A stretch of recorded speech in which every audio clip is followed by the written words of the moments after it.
Hello, my name is Sarah Santucci. I am the owner, operator of Keystone Counseling and Evaluation Services in Lock Haven. We are a mental health outpatient private practice providing therapy for children, adolescents, adults, and couples. Today, I would like to share with you the latest episode of Clinton County's Mental Health Virtual Speaker Series. This series is made possible through a health initiative for rural PA grant from the PA Office of Rural Health, brought to you by our advisory group consisting of Clinton County Commissioners, Commonwealth University Lock Haven, Clinton County Emergency Services, Clinton County Housing Coalition, Keystone Central School District, UPMC, Bucktail Medical Center, Keystone Counseling, and Clinton County United Way. Our speaker today is Kevin Briggs, an international crisis management, suicide prevention, mental health advocate, and leadership skills presenter and Active Minds speaker. During a 23-year career with the California Highway Patrol, Briggs spent much of his time patrolling the Golden Gate Bridge, saving the lives of over 200 suicidal individuals. He has devoted his life to spreading awareness about mental health and wellness worldwide. He shares stories from his own life, both professional and personal, and talks about mental illness and despair, including his own struggles with depression.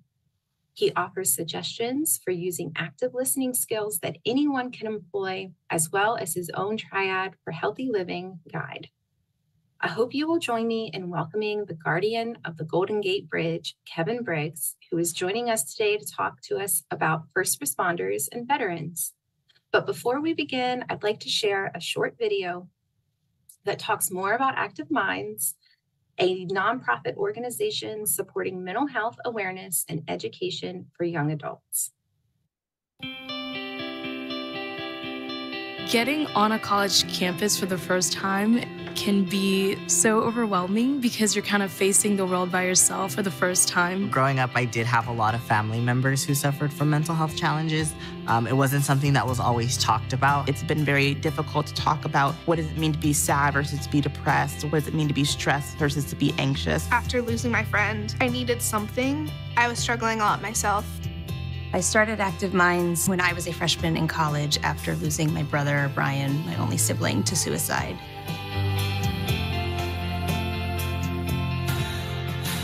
Active Minds is a national nonprofit organization focused on changing the conversation about mental health. We're most well known for mobilizing young adults to get involved in and change culture around mental health. We know that life is tough for young adults. And we also know that it's not just the students who have mental illness that have issues, it's all students. We have enough research to know that all students are dealing with things like depression and anxiety and the epidemic of loneliness. Active Minds is serving as this institution on a campus that is getting students talking, having programming during Suicide Prevention Month, having stress relief activities during exams, screening movies, having panel discussions and keynote speakers, all with a mental health theme, so that it's not just that we're talking about mental health when there's a crisis, but we're talking about mental health every day. One of the things I love about our partnership with Active Minds is that they are creative and engaging and relatable. It's just in this easy language, vernacular that you use on a normal. And I think that helps to decrease the stigma. It helps to start the conversation. I love that Active Minds is able to make the topic of mental health very broad, so that way all people feel included in it. We were thrilled to start working with the RAND Corporation to understand if Active Minds was really making a difference. It was a longitudinal study. It has shown that the presence of an Active Minds chapter on a campus, just that alone, makes people access counseling more, feel more comfortable. Those students had lower stigma and improved attitudes around mental health simply because they felt like their campus cared. That's unparalleled in the mental health field. It's amazing the progress that this movement is making. I feel that through your work and in the generations to come, you're at a tipping point.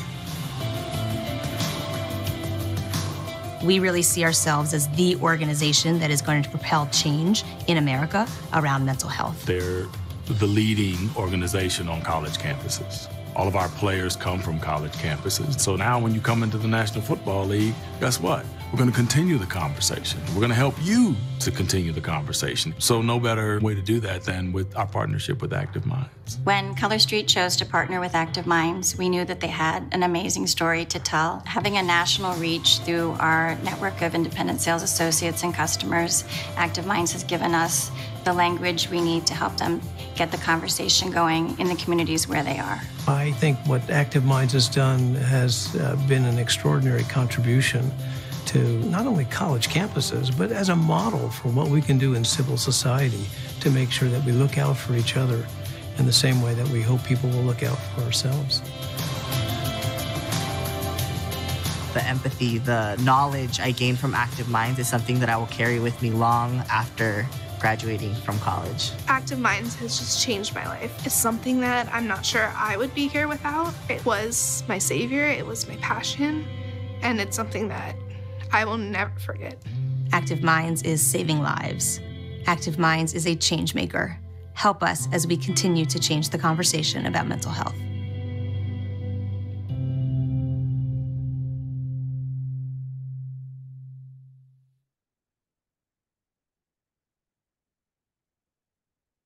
Fantastic. Hi, folks. Thank you for being here. I will get the ball rolling here in just a second.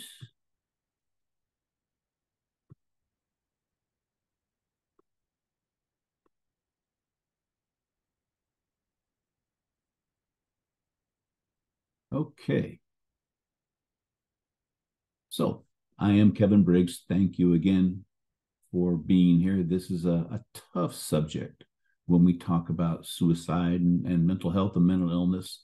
So if I happen to hit on something that triggers you in some way, feel free to walk away for a bit. Hopefully you can come back, but we do talk a lot about some very, very tough subjects here. So thank you for being here for the next hour.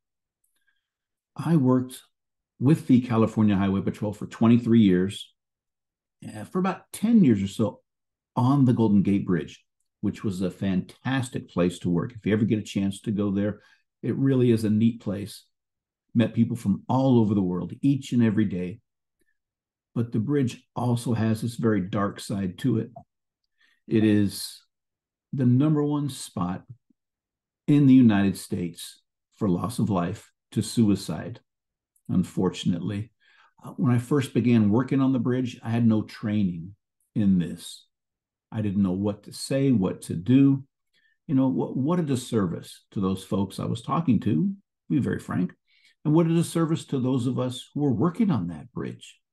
So it wasn't until some years later when I went through the crisis intervention team training and towards the end of my career, when I went through the FBI crisis negotiators course, you know, all of this should have taken place long beforehand.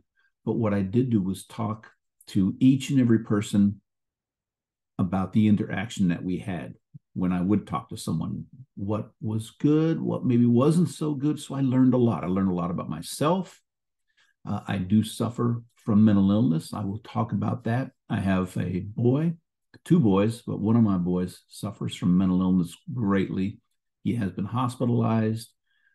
He was suicidal and suffered, you know, just a number of different things. So every day is a new day and a different day with him. But we have a lot of talks, he and I, and that's what this is about, open communication. So up on that bridge, if you see this young woman over the pedestrian rail, this is a teenager. And I will tell you, most of the times, we don't even get a chance to speak to teenagers. They come up and they look around and then they jump. Very seldom do we get this opportunity to speak with them. You see, their brain, up until their age 25, 26, 27, isn't fully developed. That frontal lobe portion for reasoning. So whatever has gone on in their life, whether they're being abused or bullied or didn't make a grade or something that they were really looking forward to and then it went another direction, at times they think their life's over and it's not going to get any better because they're just looking short term, as were most of us as we get older, we're looking long-term retirement and past that. So they come up to this bridge, they look around, and they go. So we were very lucky to get to speak with this young woman. I took this photo shortly before I retired, and it shows the young officer here speaking with her. Once we get to that scene, we try to get at eye level, of course, always keeping officer safety in mind.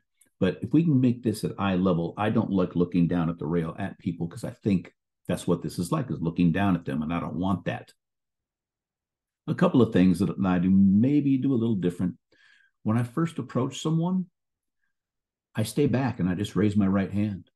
Hi, I'm Kevin. Is it okay if I come up and talk with you for a while? I want to get their permission. This is a whole different kind of encounter than we typically do for, say, for a traffic officer on a traffic stop, where we come up and we take command presence and handle that situation. I want them to call the shots on some of these. They are in control. So to allow me to come up and speak with them, I think that's a big, fantastic start to this. That's how I do this. And also, me personally, I don't grab folks. Perhaps you've seen it where an officer, a fireman, a citizen goes up on a building or on a bridge and grabs an individual and they pull them over. And that's fine. That's great. I don't do it. And here's my reasoning. And I handled 4 to 6 cases a month for over 10 years. It's a lot of people. But I think it takes so much courage to go over that rail to begin with. Imagine the courage that it takes to come back over that rail and face everything again, because we're not, more than likely, we're not going to be able to fix anything. So to have that courage to come back over on your own, I think that sets them up for a much better chance of success later on in life. So anyway, you'll see up on the top here, money, health, relationships, and employment. Generally, when someone is in crisis, it stems from one of these or a combination of these. So if we're looking for something when we talk about our conversations, look at these if they're not willing to talk to you. Perhaps it's one of these. I want to share some figures with you so you get the idea of how important and really what is going on. In the United States in 2021, we had almost 23,000 homicides in this country. Now, I'm a traffic cop. Almost 43,000 people lost their life in traffic accidents. Now look at this. Over 48,000 people lost their life to suicide. But what do we hear more about? We definitely hear more about the top 2. Where does most of the funding go towards? The top 2. We have a lot of work to do in the world with regards to suicide. According to the World Health Organization, we're losing somewhere near 700,000 people a year to suicides in the world. We have a lot of work to do. That's why I'm so blessed to come out and talk about this in the hopes of starting the conversation more with folks and finding out what's going on. Some of the myths associated with suicide. It occurs without warning. Most of the time, there are signs. Maybe I saw something, you saw something, somebody else saw something. Maybe we didn't put it together.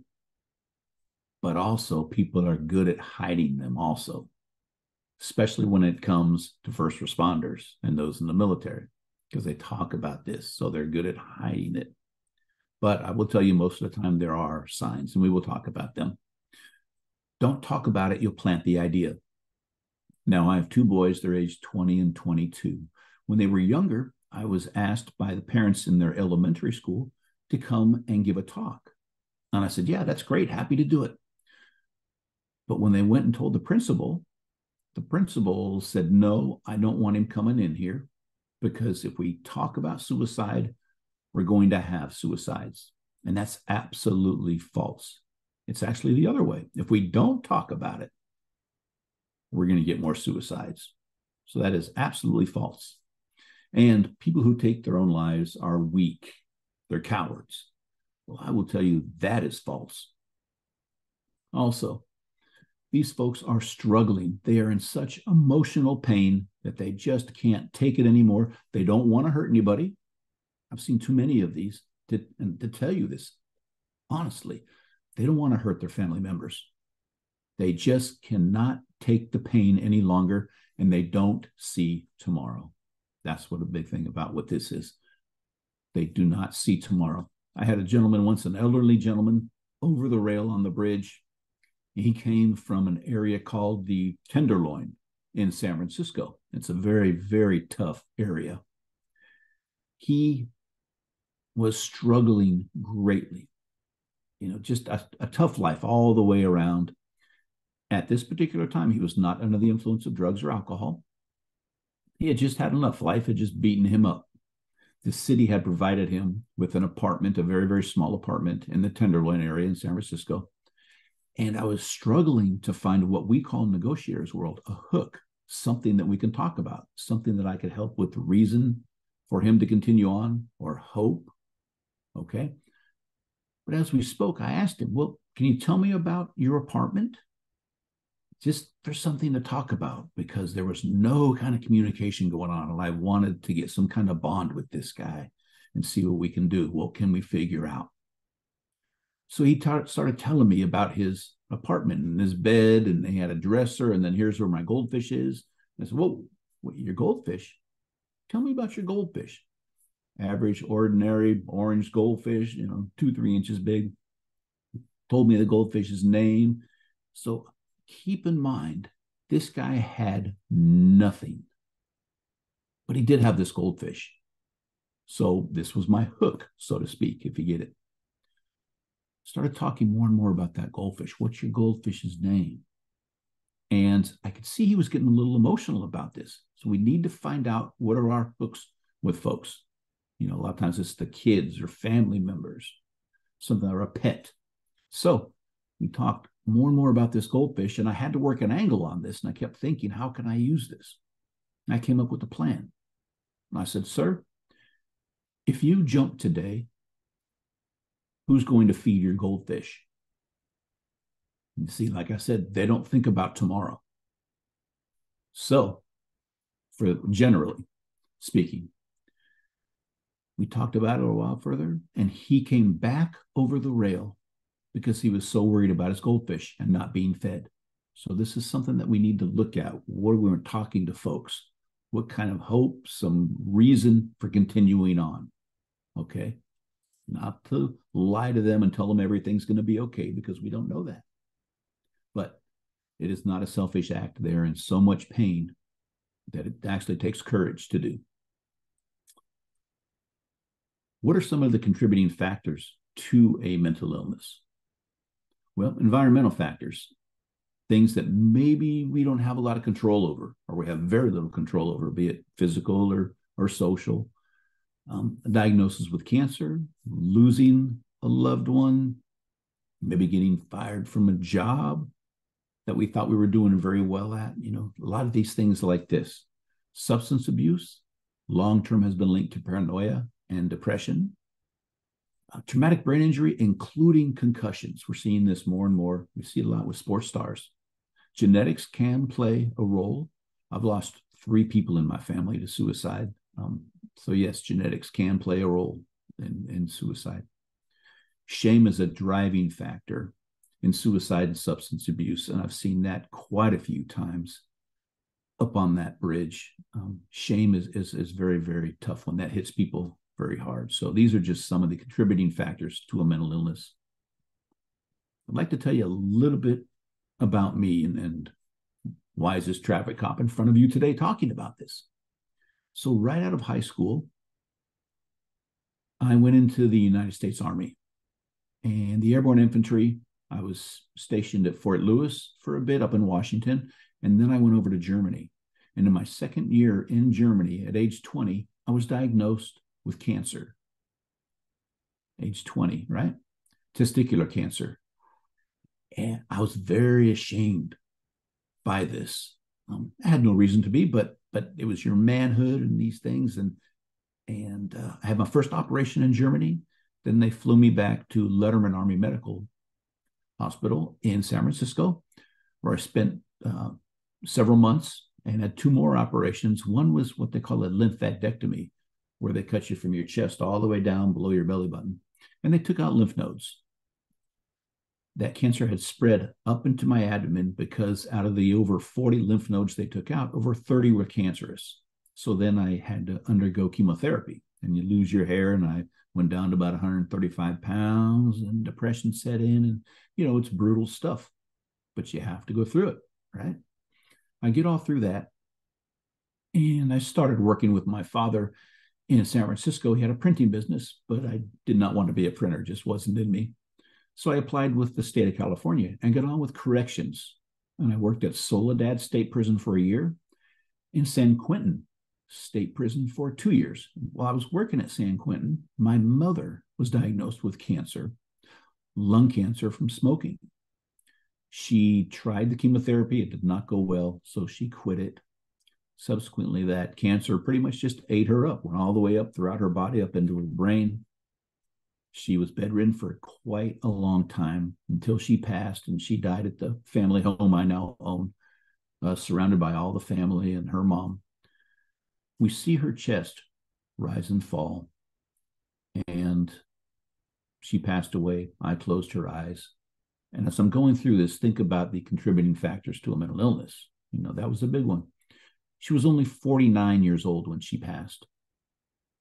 So she died very young. So it continued. I got on with the California Highway Patrol in 1990 and rode a motorcycle.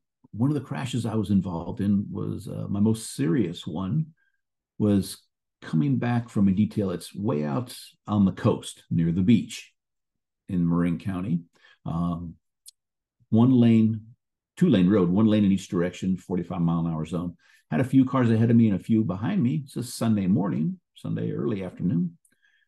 And we're all just tooling along at about 45 miles an hour when another motorcyclist coming towards us way too fast goes around a corner that we're coming up to. He crosses double yellow lines, just misses the cars ahead of me, and nails me head on. Closing speed of about 110 miles an hour between us. So I was knocked unconscious for quite some time, got the helicopter ride to the hospital. I was out of commission for several months, operation on my elbow. That took a toll on me, that head injury. It really did. I was out of work for quite some time.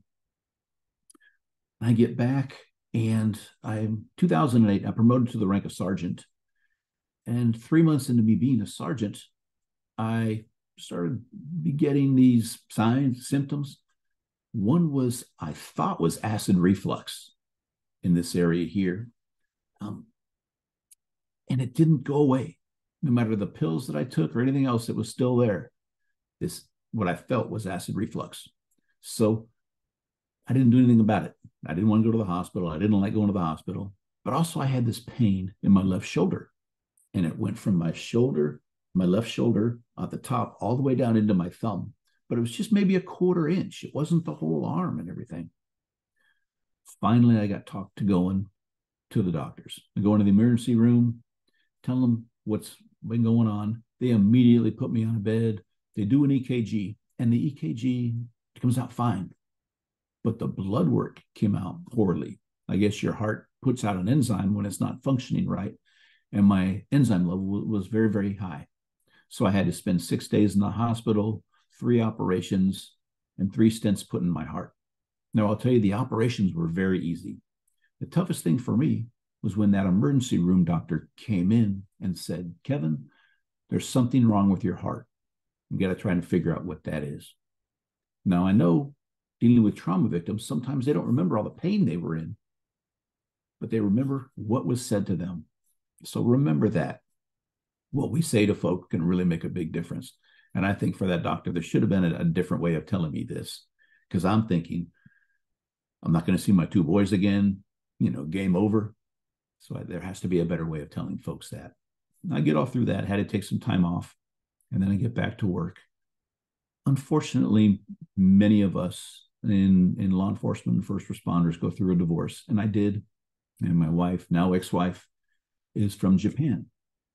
During the time of this divorce, she wrote a suicide note to each of my boys and was looking up on the computer how to load a gun. So when I wanted to come by and see the boys, I never knew what I was coming up into. All of this took a heavy toll on me in the form of depression that I really didn't see and didn't want to admit about. You see, I could go home after working and I would have good days, but I would have other days where I didn't want to do a thing, but sit there, just leave me alone. I didn't want to answer a phone call, answer a text.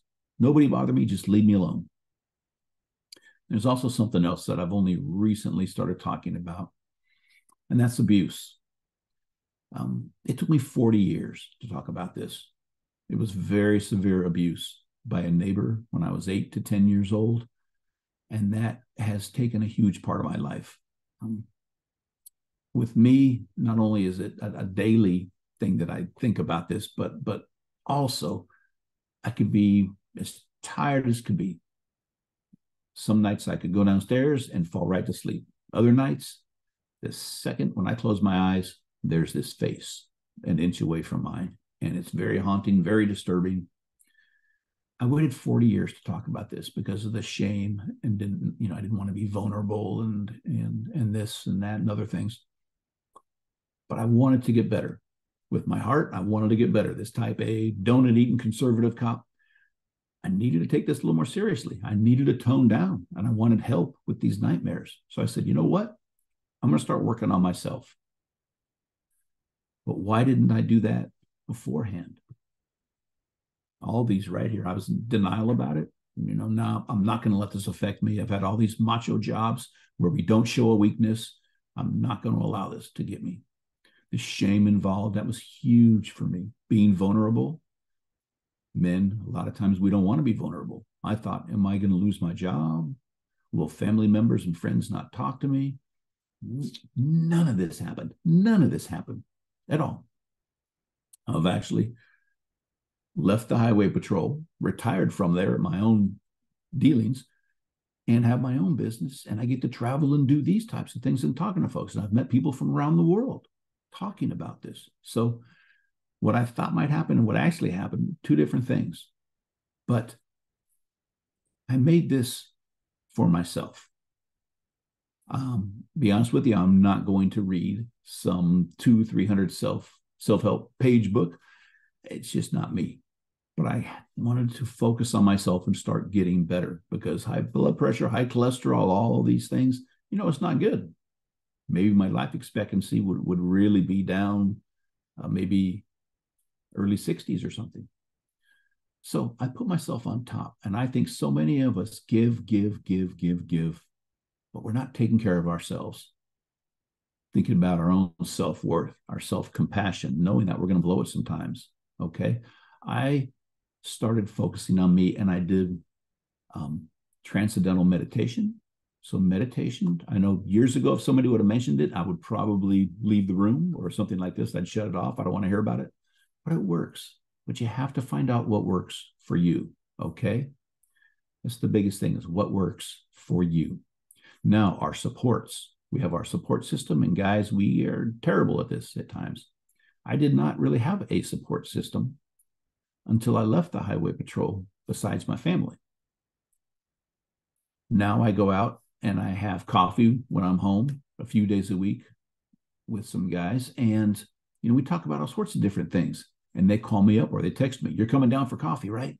It forces me to get out of the house. Once I started talking about this, I found out there's so many people like me and like me as being an introvert also, who have a tough time getting out of that house. But once we do, our day is brighter. And we're saying, I'm so glad I went out. These folks told me I can't let them down. We're going down to have coffee. And it turns out to be a lot of fun. So find what works for you with a support system. And also our professional care. And I'm not talking just a psychologist or somebody in the mental health field. Anybody in a profession that can help you. A life coach, a mentor, a teacher, instructor, all of those fall into that category. So those support us. That's what this is about. And also, I want to talk about something else that I have and do, and it's very, very important to me besides my family. But through our daily work environment and just getting to and from work, depending on where we are at, I know we have a lot of traffic here. And dealing with that can build up high levels of cortisol. just being at work and whatever you're doing, what are you doing to mitigate those levels of cortisol? Well, here's one thing that I do. I had big dogs growing up all my life. I will always have dogs as long as I can. Now I have two very, very small dogs, Chihuahuas, and I never thought I would have a Chihuahua. I wanted a Doberman. I like the unusual things, but I'm gone a lot. So the one on the left is Bella. She is my Doberman, but she's about that big. So a lot of fun. The other one, Katie, is a rescue. She was severely beaten by prior owners. She came to us. We didn't know her age, her name, anything. You go to pet her, she would duck. It was days that we had her that she wouldn't even come out of her crate. We had to pour her out to go to the bathroom and get some food. But now she wants to be with you 24 hours a day. She just wants to sit and be with you. So just by petting your dogs for 10 minutes a day can really help with the stress in your life. Now, on the other side of that, I know there's some folks who like cats.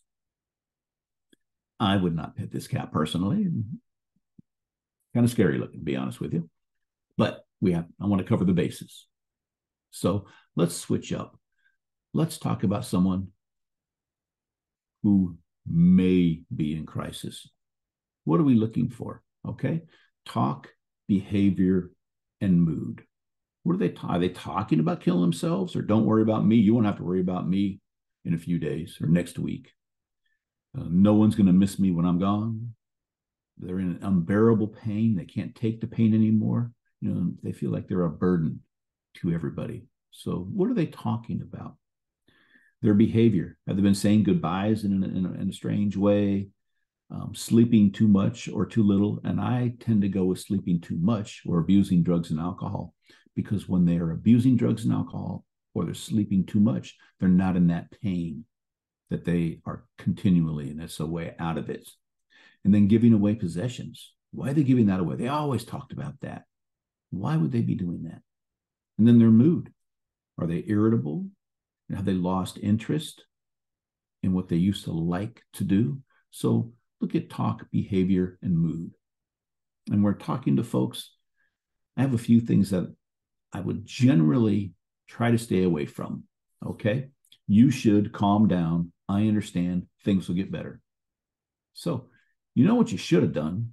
That's going to place blame, and they're going to shut down and not talk to you. How about, have you tried?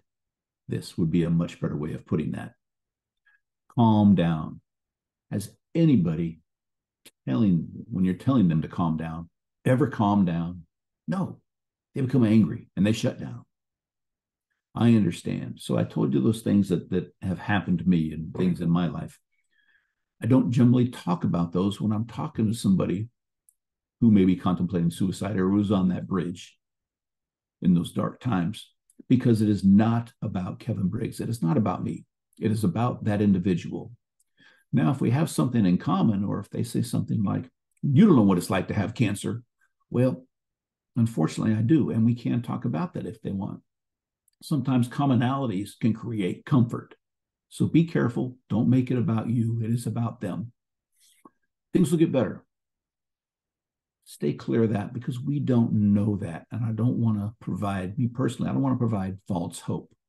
But you can say something like, you know what, you will have the opportunity for things to get better. And then also be careful of why. Well, why are you here? Well, why'd you do that? You can place blame on folks, and then they shut down and your rapport goes downhill. So be careful of these. How would we have a conversation with someone who may be in crisis, who may be thinking about suicide? I want you to first think about location, list, and listen. Okay, where are you going to have this at? I would say not in a coffee shop. Try to get out of the workplace if at all possible, and do not do it with a barrier between you. Okay, not behind a desk. You can make it even sideways, come out from behind that desk, but try to have it somewhere where that person, if they're going to break down, they can do so in private. So think about your location. List, okay, talk, behavior, and mood. What have you seen? What have you heard? Tell them about that. And then listen. I try to go by 80-20 to begin with. 80% of the time, I'm going to listen. 20% of the time, I will speak. Now, that's going to change later on. But think about this.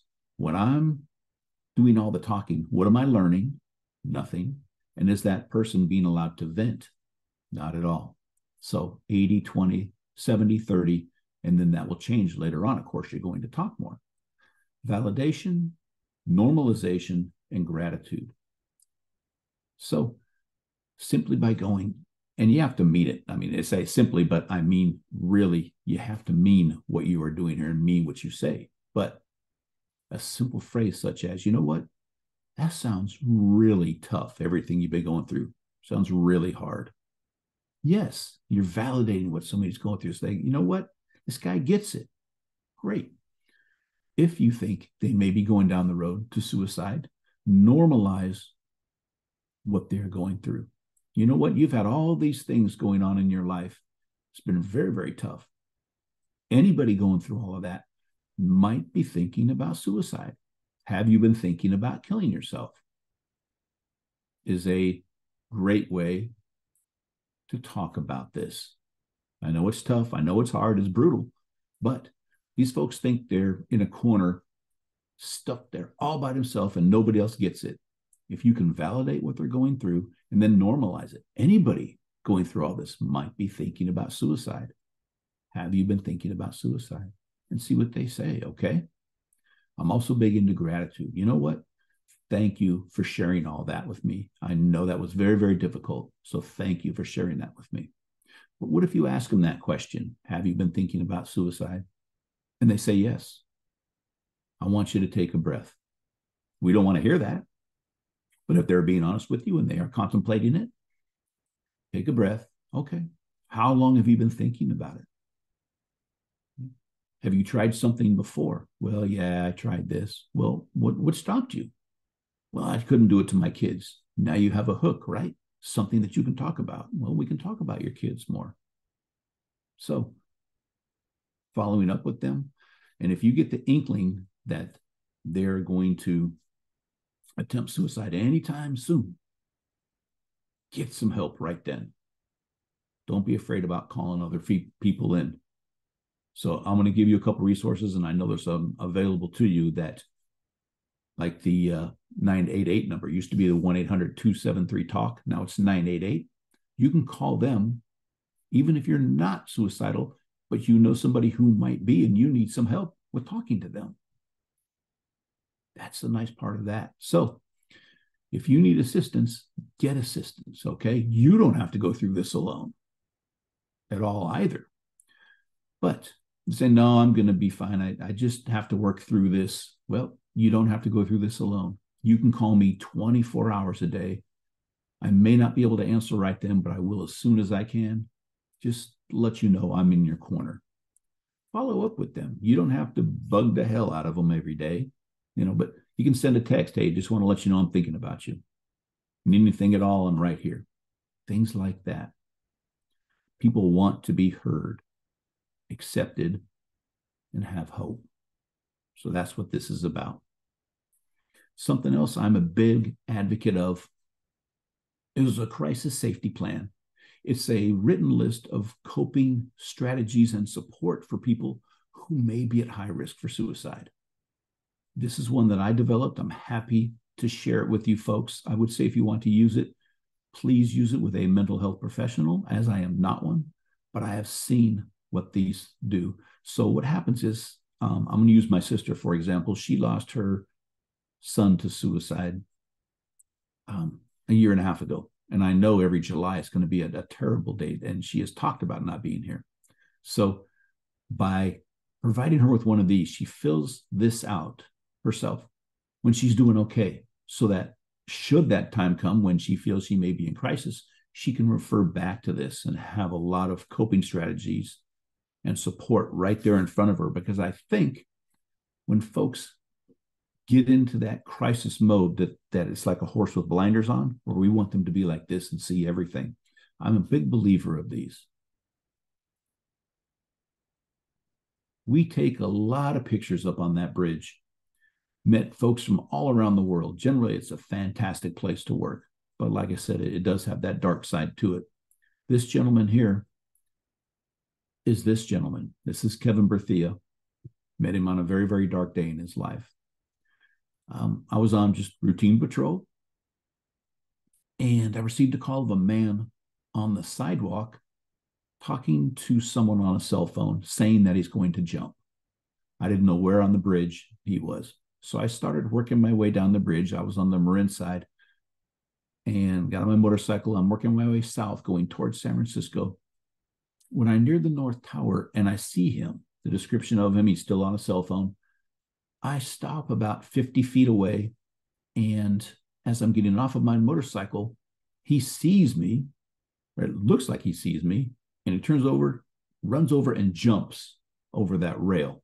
And when he did, I yelled something to him. I don't remember what it was, but he reached out and caught that rail, swung around, slammed into it, and landed on this little bitty pipe.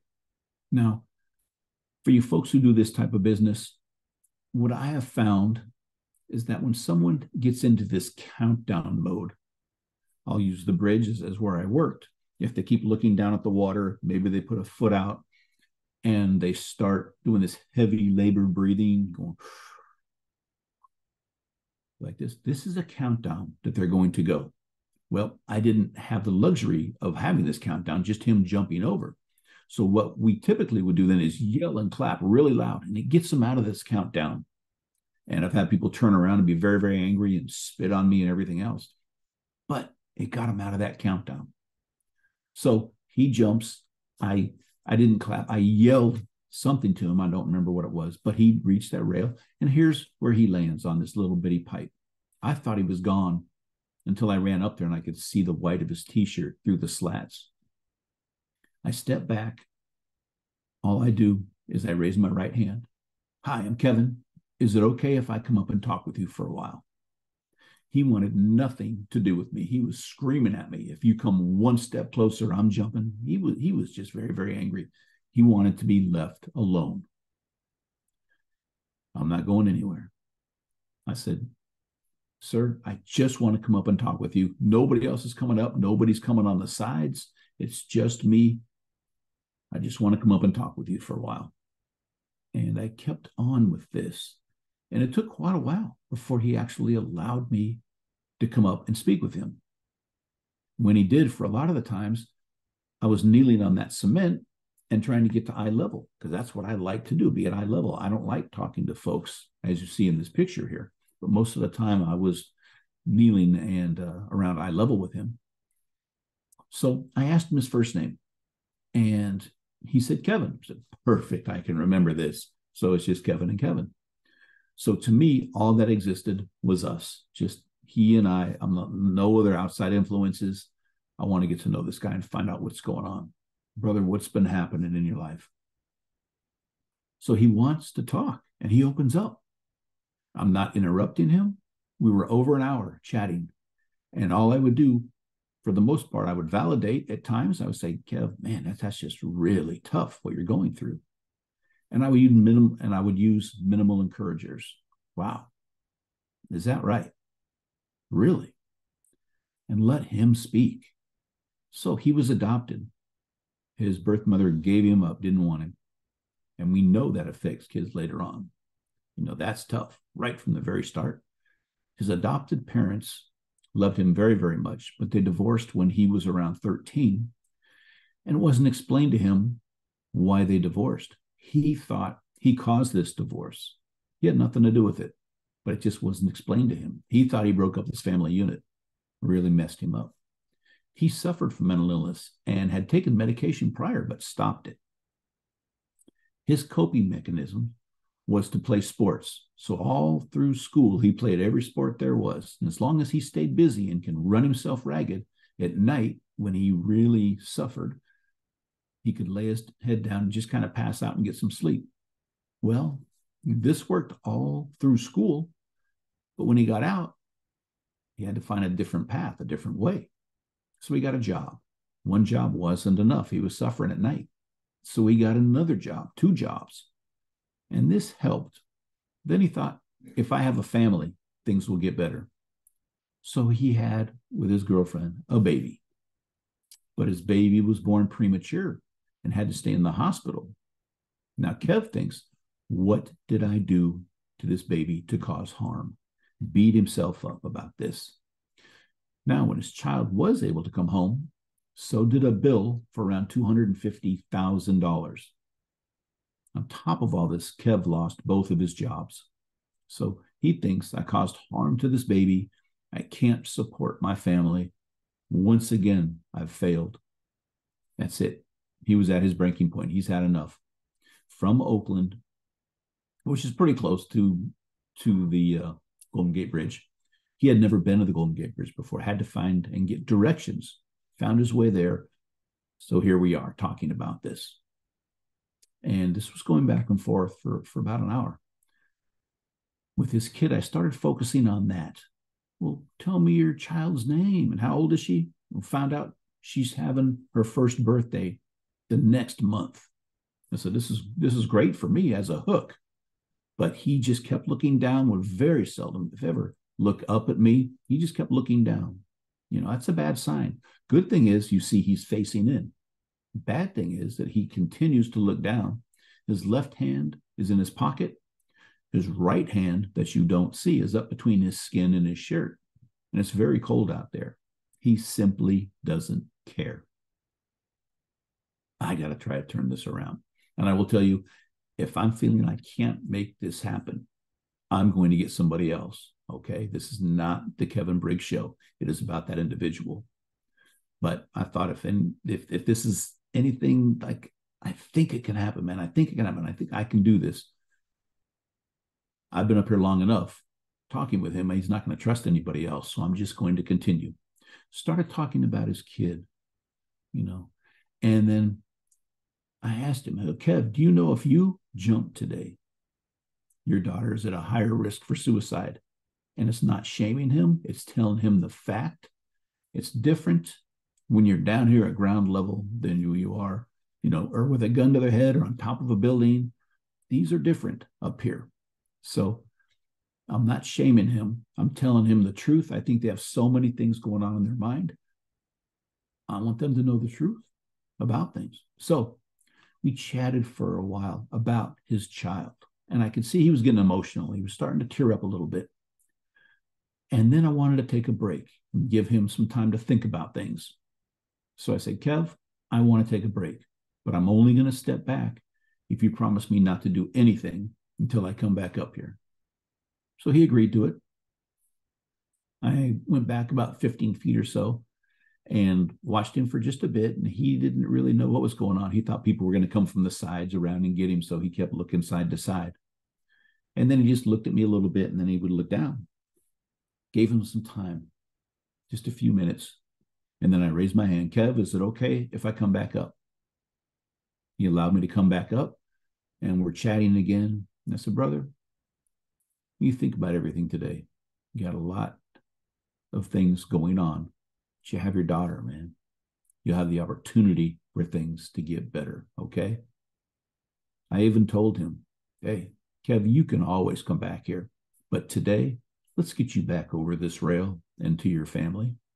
Because I know if we can get him back over and get him some help, his chances of long-term survival are fantastic.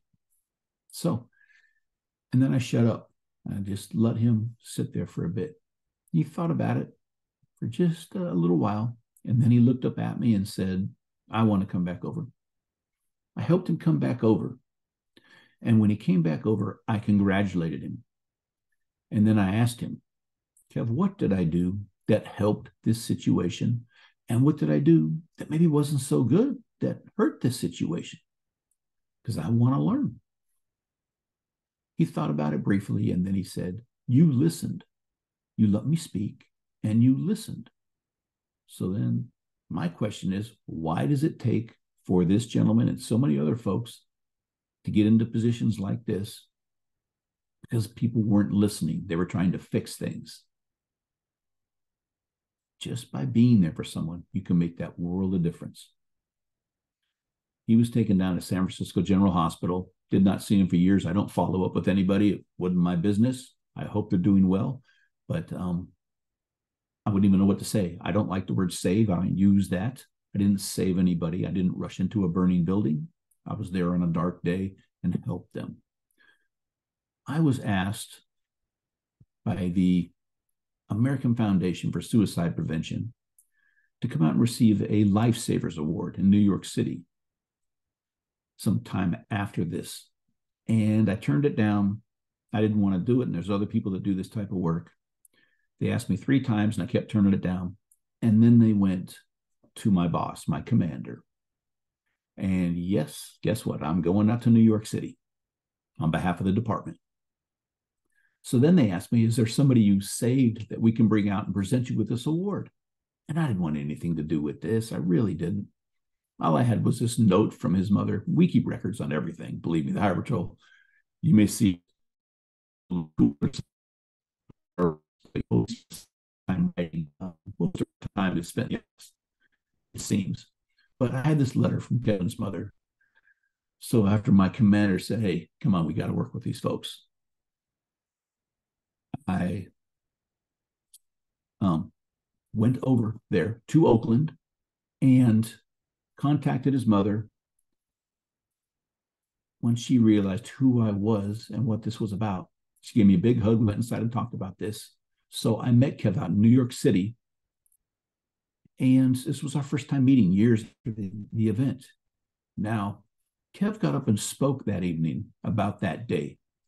And I want you to know something. He hated this picture. I really didn't think too much about it. It was in some of the local newspapers. But Kev hated it because it said it shows a Black man at a very weak point in their life. And coming from Oakland, you do not show a weakness. So he hated this photo. But then he also realized something, because he got a standing ovation that night, that he could come out and talk about this. So that's what he does. And he gets out and he and I do some work together. And now there's actually, a movie going to be coming out in a year or two about this and how we can help one another. So you never know the opportunities that can come your way. You really don't. But I want to leave this with you folks. Every single one of us can be a beacon of hope for somebody in a storm who's in a crisis. But I want you to think about, how are you doing? How are your friends and your family doing? And be there for those folks, okay? Start with yourself. And really, how are you doing? But on this long road of life, I hope you all have, you're going to have these ups and downs, okay? Go with your heart. Sometimes this longest journey, or the longest journey that we can take, is just 18 inches from the very top of our head to our heart. Go with your heart, folks. There are a couple of resources for you. So thank you so much for your time. I really appreciate you. Have a fantastic life.